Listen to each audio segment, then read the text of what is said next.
મળતી માહિતી મુજબ પીડિત રિક્ષા ચાલકે શ્યામ મંદિર નજીક ઝેરી દવા પી લીધી હતી. આસપાસના લોકો દ્વારા તેને બેભાન અવસ્થામાં જોયા બાદ તરત પોલીસ અને એમ્બ્યુલન્સને સૂચના આપી હતી.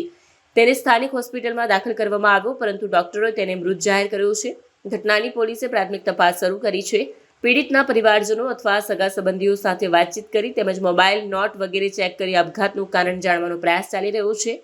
હાલમાં કોઈ સુસ્પષ્ટ નોંધપાત્ર કારણ સામે નથી આવ્યું.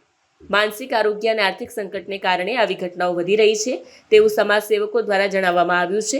તેમણે લોકોને સતર્ક રહેવાની અપીલ કરી છે અને જો કોઈ માનસિક તણાવ અથવા નિરાશામાં હોય તો પરિવાર અથવા સલાહકારો સાથે વાત કરવાની સલાહ આપી છે.